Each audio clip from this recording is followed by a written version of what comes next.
শেষ মুহূর্তে রাজধানীর কোরবানির পশুর হাটে দামের ধসে অবিকৃত পশু নিয়ে বিপাকে অনেক ব্যাপারী ও খামারি। লাভ তো দূরের কথা, গরু ছাগল বিক্রি না হয় উল্টো এখন গাটের টাকা খরচ করে পশু নিয়ে বাড়ি ফিরছেন তারা। এতে চরম লোকসানের মুখে অনেক খামারি ও ব্যাপারী। রাজধানীর কোরবানির পশুর হাটগুলোর অন্যতম গাবতলী হাট। তবে এবার ঈদে এ হাটে চাহিদার তুলনায় সরবরাহ বেশি থাকায় অবিকৃত পশুর সংখ্যা চোখে পড়ার মতো।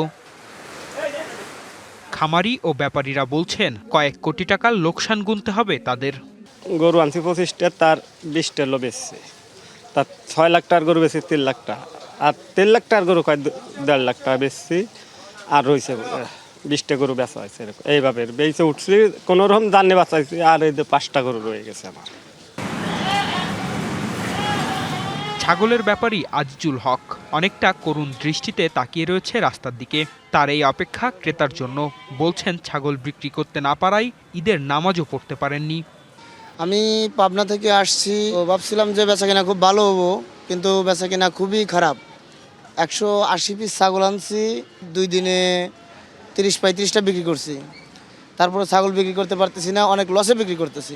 এই কারণে ধরেন ঈদের নামাজটা পড়তে পারি নাই, তারপর ঠিকমতো খাওয়া দাওয়া, ঘুম নাই, ছাগলও বিক্রি করতে পারতেছি না, দেশেও যাইতে পারতেছি না। তার মতো একই পরিস্থিতিতে পড়েছেন গাবতলী হাটের অনেক ব্যবসায়ী এবং খামারি।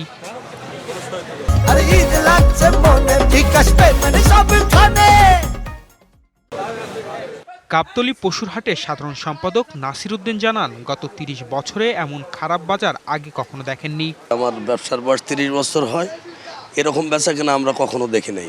এবার তো অনেকেই কান ধরে গেছে, আর বাকি জীবনে গাবতলী তারা আসবে না। ঈদের আগে কয়েকদিন দফায় দফায় বৃষ্টির পাশাপাশি সড়ক এবং হাটের নানা জটিলতায় বিক্রি কম হওয়ার কারণ এমনটাই বলছেন তিনি। দেশে সকালে যখন মানুষ বাড়াবে তখনও বৃষ্টি, বিকালে বাড়াবে তখনও বৃষ্টি, যে কারণে এলাকা মহল্লা অনেক হাট বাড়ছে। এবার বিভিন্ন জুলুমের ভিতরে এবার আমরা ছিলাম। গরু আসতে দেয় না, গাড়ি ঠেক দেয়, জায়গায় জায়গায় ফোন দিয়ে পুলিশরে ফোন দেওয়ার পরে গাড়ি ছাড়াই আনি। মানে ভাই, এই বছরের মধ্যেই সর্বোচ্চ কষ্ট করছি।